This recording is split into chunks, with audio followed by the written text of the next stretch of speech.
Olá, turma, sétimo ano. Espero que todos bem com vocês, tudo em paz, estejam se cuidando. Aqui quem fala é o professor Felipe, tá? Mais uma vez, muito bom estar aqui com vocês, tá? Dessa vez agora virtualmente, né? Devido a esse problema do Covid, né? Do coronavírus. Mas os estudos seguem, né? A gente não pode parar de estudar e aprender sempre, né? Então, vamos dar continuidade aos assuntos, ao estudo. E agora vamos dar sequência, né? Vamos dar sequência e hoje vamos estudar a seleção artificial, tá? Como a gente já viu em sala de aula abordando a seleção natural, né? E esse foi mais ou menos o lugar onde a gente parou antes dessa interrupção, né? Então a gente veio, recapitulando, né? Viu estudando um pouco sobre a seleção natural, né? Alguns pesquisadores que estudaram esse fenômeno. Alguns desses pesquisadores foram Darwin e Wallace, né?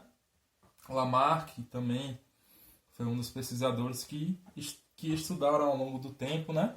Os efeitos da seleção natural. Então hoje a gente vai iniciar o estudo da seleção artificial, tá? Então a primeira diferença: seleção é igual seleção natural, seleção artificial.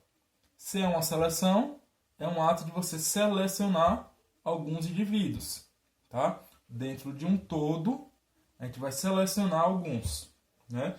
Já viu a importância da seleção natural e agora a gente vai ver da artificial, tá? Por que artificial? Para começar, artificial porque ela não é uma seleção, né, que é produzida naturalmente pela natureza, né, pelo meio ambiente. A gente já viu que a seleção natural, sim, ela seleciona alguns indivíduos devido a algumas características que conseguem se adequar, se adaptar melhor ao meio ambiente. Então, o meio ambiente naturalmente vai selecionar alguns indivíduos. E como é que funciona, então, no caso da seleção artificial? A seleção artificial, ela, como eu falei, não é feita pelo meio ambiente, ela é feita por uma espécie. Que espécie é essa? Nós, espécie humana. Tá? A espécie humana produz e provoca a seleção artificial. Por isso, é esse nome artificial, tá? Porque ela não é produzida pela natureza, pelo meio ambiente, e sim pelo homem. Tá? O homem que induz essa seleção. Então, ao longo da humanidade, da história da humanidade, nós, enquanto espécie humana, selecionamos alguns indivíduos de algumas espécies que eram do nosso interesse. Tá? E aí, a partir do tempo, a gente foi adequando essas espécies ao nosso gosto. Né? Então, a gente vai ver hoje na aula alguns exemplos de seleção artificial, tá? Mas a primeira lição básica é essa, a diferença entre seleção natural e seleção artificial. Belezinha? Então vamos dar seguimento.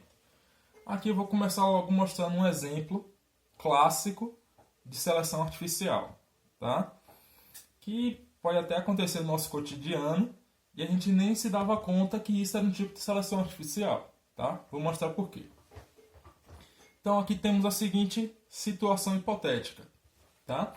As baratas, hoje elas são consideradas uma praga, né? É algo que é ruim para os humanos, tá? É uma praga urbana, tá? Principalmente.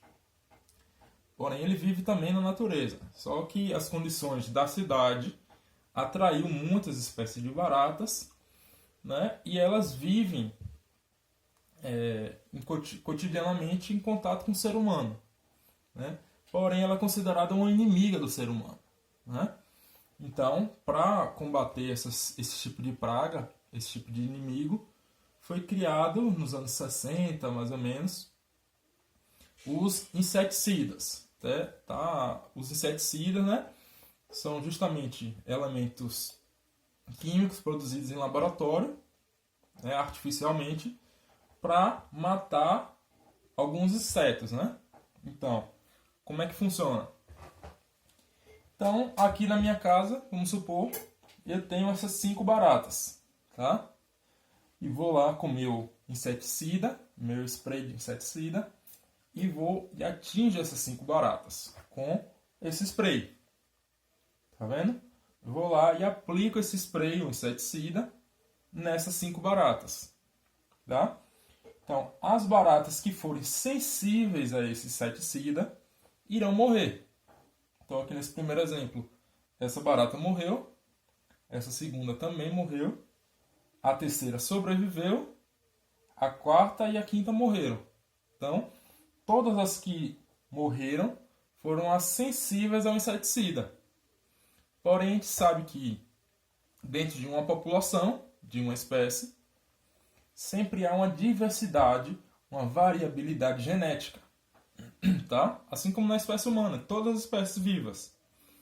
Nenhuma população é composta de apenas indivíduos iguais. Né? Se todos os indivíduos fossem iguais, todos iriam morrer ou todos iriam sobreviver. Nem ia ter uma diferença entre um e o outro. A reação ia ser a mesma para todos. Só que a gente sabe que há diversidade, que há diferença dentro da população de uma espécie. Tá? Então, existe dentro dessa pequena população aqui minha, né, hipotética, uma diversidade. Dessas 5 espécies amostradas, 4 foram sensíveis ao inseticida e uma sobreviveu. O que acontece? Nas próximas gerações, essa espécie que sobreviveu, essa barata que sobreviveu, irá se reproduzir.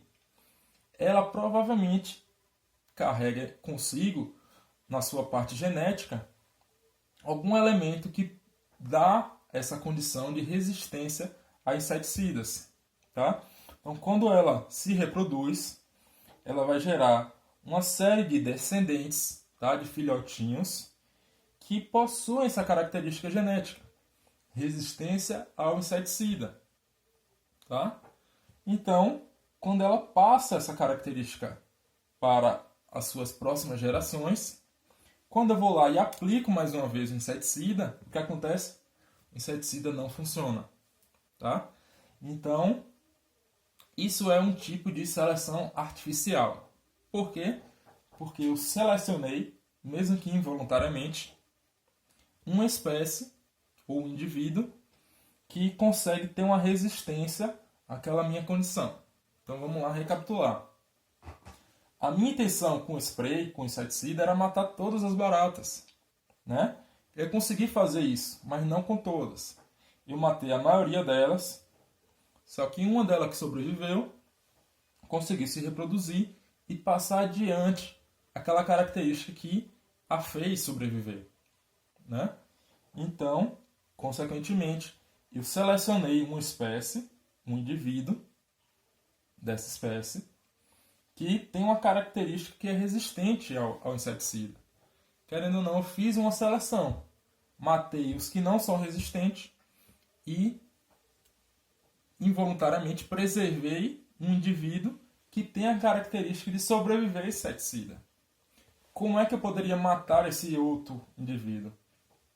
Fazendo um outro tipo de inseticida que talvez tenha essa característica que consiga matar ele. Né? Um elemento específico que consiga matar ele. Porém, com essa minha composição desse inseticida inicial, eu não matei. O que é que eu fiz? Eu selecionei esse indivíduo e as próximas gerações dele, na hora que eu for aplicar o spray, não vai ser tão eficiente quanto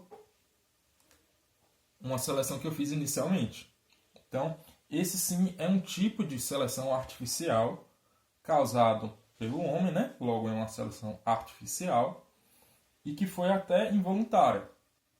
Beleza?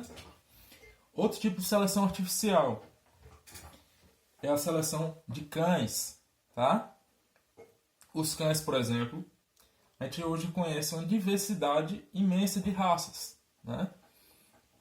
Um caso de raça, Yorkshire, Poodle, Pitbull, Rottweiler, do que vocês imaginarem, maior diversidade de pelo, de tamanhos, né, de formatos diferentes. Porém, todos são da mesma espécie. Uma espécie só. Muita gente erra isso, acha que os cachorros, por exemplo, cada raça corresponde a uma espécie, mas é errado isso. Eles são apenas uma espécie, tá? Uma espécie de cachorro que, ao longo do tempo, né, dessa relação com os humanos, a gente foi selecionando aquelas características que a gente achava interessante, né? Então, por exemplo, o Poodle, né, uma das raças mais populares do mundo, né? O primeiro Poodle provavelmente não tinha aquela carinha que ela tem hoje, peludinho, né, branquinho do jeito que a maioria conhece, né? Porém, um indivíduo daquela população tinha aquela característica de ser peludinho, ser bonitinho e tal. Os outros provavelmente não eram tão peludos. Aí o que aconteceu? A espécie humana foi selecionando apenas aquela característica que ele queria. Então, do poodle lá inicial, vamos supor que tem 10 poodles, a geração lá de filhotes. Um é peludo, o resto é intermediário. E um não é nem peludo, nada. Ele eliminou esse um que não é peludo e os outros 8 que não são peludos, ou tem um pelo intermediário, e selecionou apenas a que tinha os pelos grandes, né? Então, ele reproduziu apenas esse indivíduo.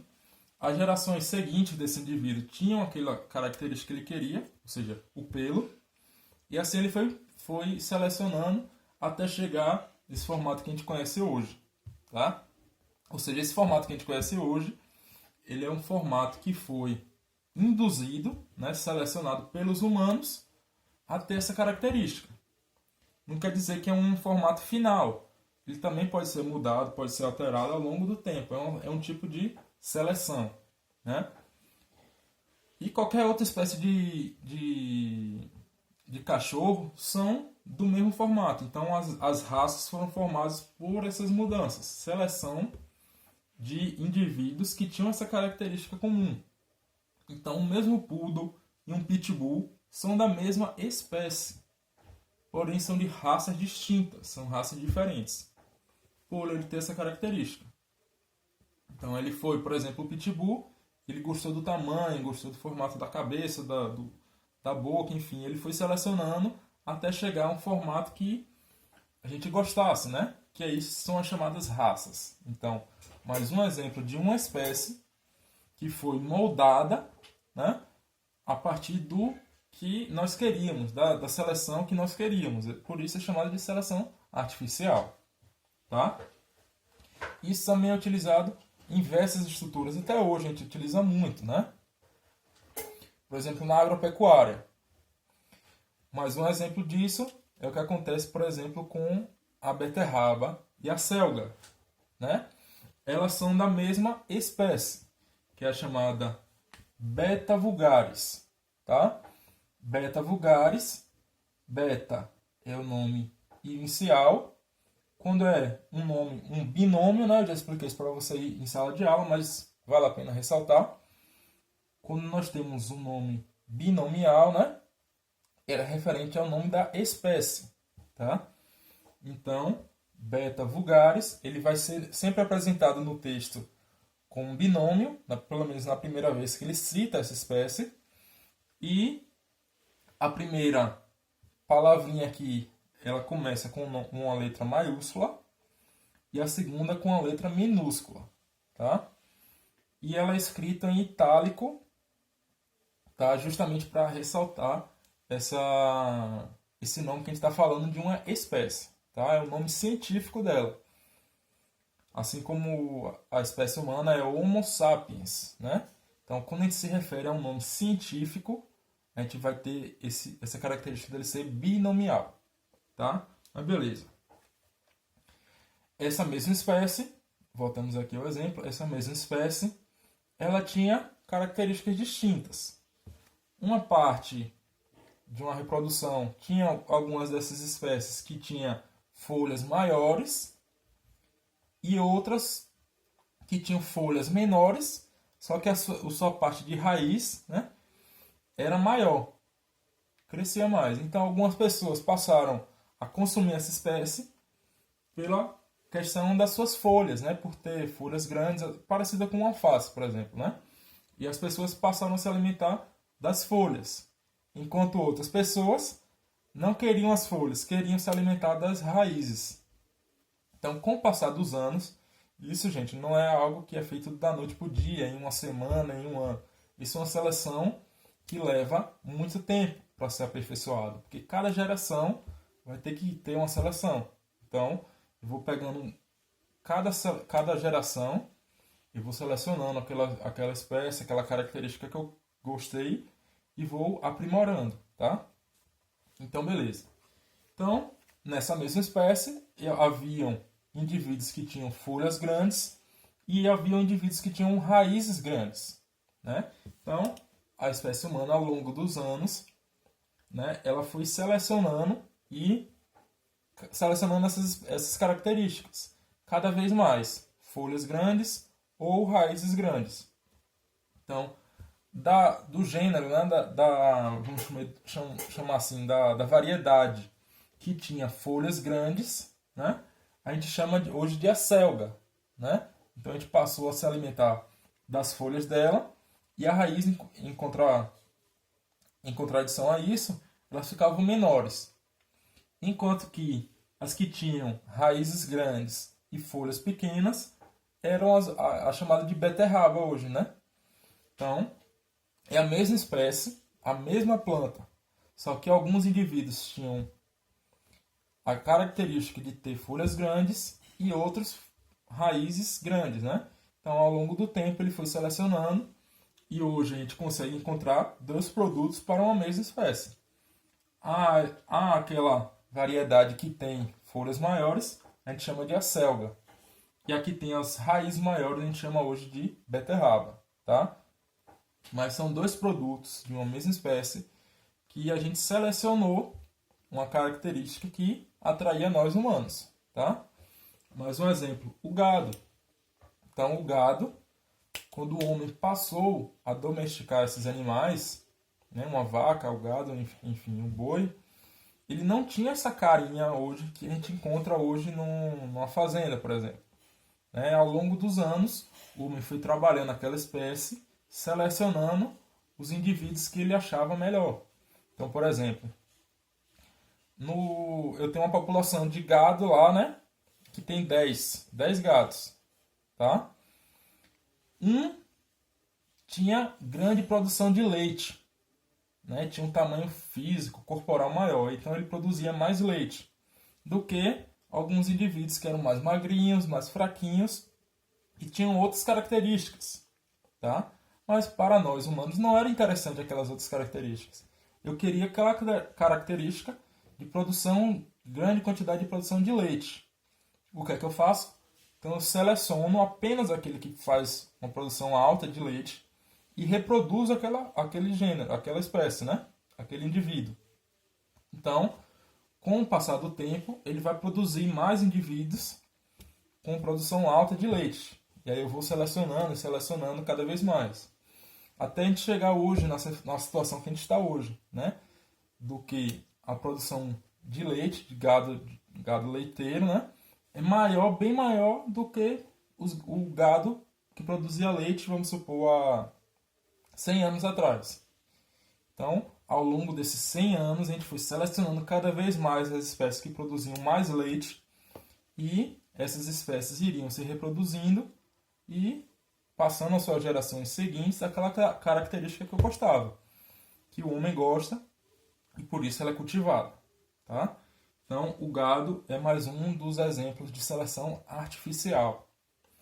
Mais um exemplo, melhoramento genético, né? Que a gente ouve falar bastante hoje na televisão e em algumas outras fontes de informação. É também mais um exemplo de seleção artificial. Melhoramento genético nada mais é do que um exemplo de seleção artificial. Porque eu melhoro, entre aspas, tá? É fazer o quê? Selecionar a genética que tem aquela característica que eu julgo sendo melhor. Por exemplo, o milho, né? O milho há 100 anos atrás não tinha aquela quantidade de grãos, né? A espiga do milho não tinha aquela quantidade de grãos que tem hoje, né? Então, há 100 anos atrás, talvez aquele milho fosse menorzinho, produzisse menos grãos, fosse mais fino, tá? Então, a produção dele não era tão eficiente do que é hoje. Ao longo dos anos, o homem foi selecionando aquelas que produziam maiores espigas e foi selecionando reproduzindo essa, até chegar hoje na forma que a gente tem, um milho mais completo, mais cheinho, mais grossinho, né? Então isso é um tipo de melhoramento genético, que é uma seleção artificial, tá?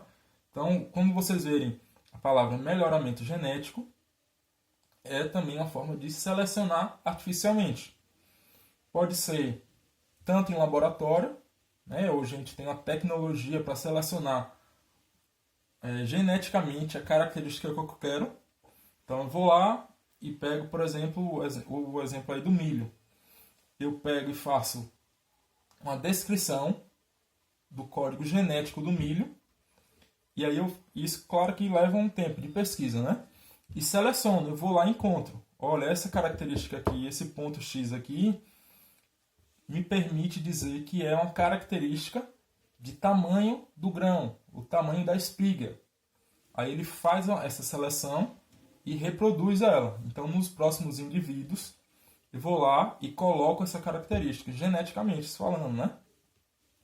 Geneticamente, as próximas gerações terão um tamanho de espiga maior do que as anteriores. Tá? Então, é um tipo também de seleção artificial. Tá? E, né, na agropecuária em geral, é muito utilizada essa característica de melhoramento artificial. Todas essas espécies que a gente conhece hoje, que estão na nossa alimentação, feijão, arroz, tomate, cebola, tudo que a gente consome hoje, passou por um tipo de seleção artificial. Nenhum desses produtos que a gente consome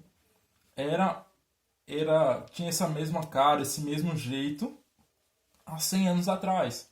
Então, com os avanços da tecnologia, da ciência, das pesquisas, a gente foi passando a adotar e selecionar apenas os indivíduos, as populações que a gente tinha interesse, né? Então, isso acontece e vai voltar e continua acontecendo ao longo dos anos. A gente vai selecionando aquelas características que são interessantes para a gente, tá? Então, na agropecuária em geral, tanto para as plantas quanto os animais que são domesticados, são, né, cultivados pelos homens, eles passaram por algum tipo de seleção artificial também. Tá bom, galera? Espero que tenha ficado claro aí para todos vocês o que significa seleção artificial e a sua diferença para uma seleção natural, tá? Então, dito isso, vamos ver alguns dos exercícios propostos pelo livro, tá?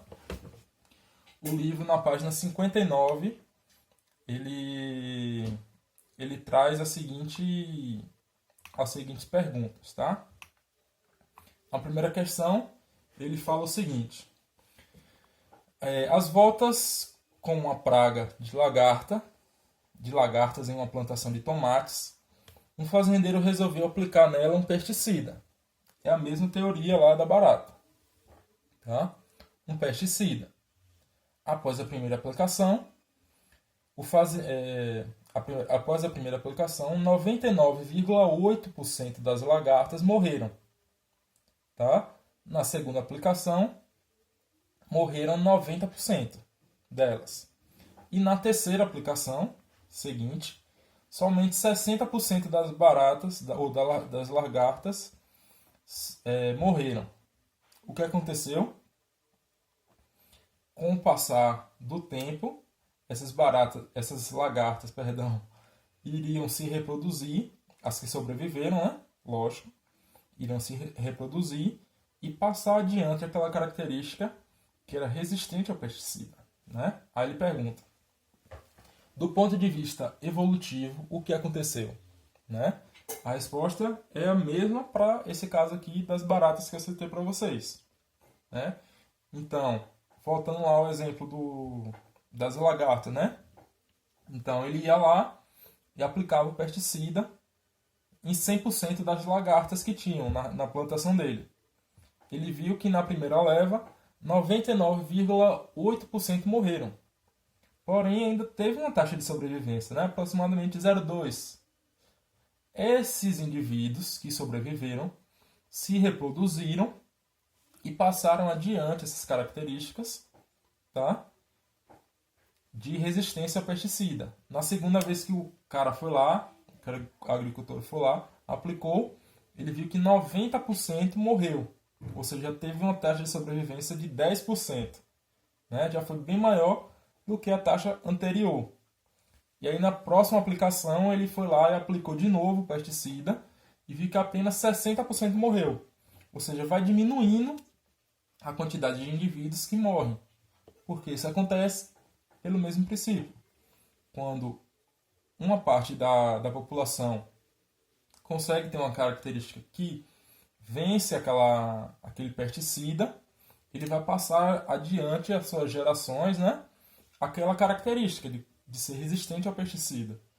Então, nada mais é do que esse passar dessa tolerância ao pesticida.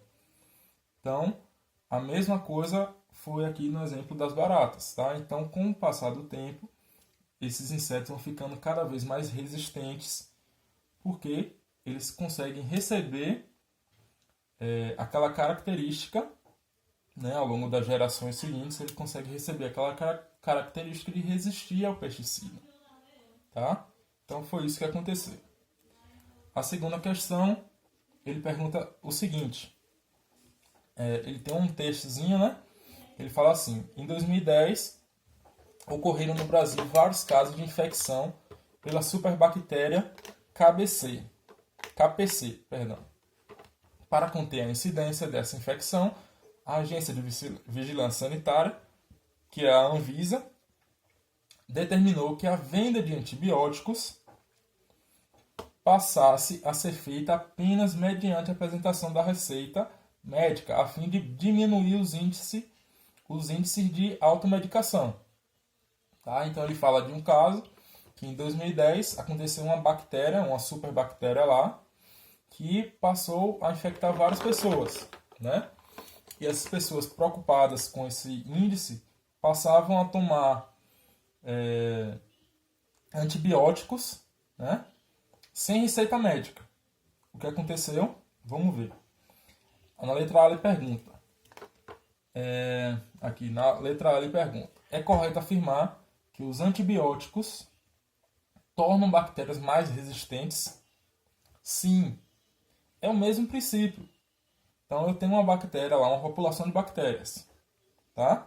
Vou e aplico um antibiótico. Esse antibiótico vai funcionar assim como um pesticida.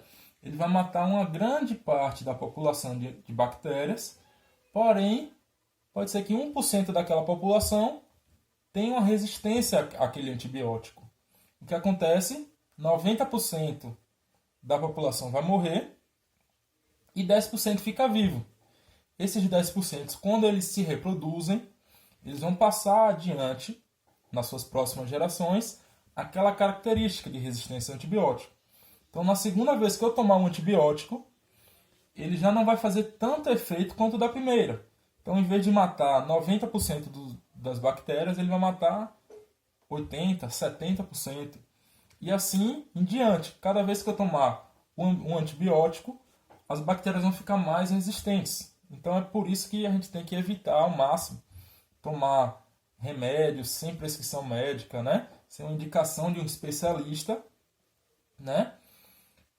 Porque senão a gente vai, querendo ou não, criando uma bactéria, ou fungo, ou vírus cada vez mais resistente aos nossos combates, né? Vamos ver. Então essa é a primeira resposta da letra A. Vamos ver o que é que fala a letra B.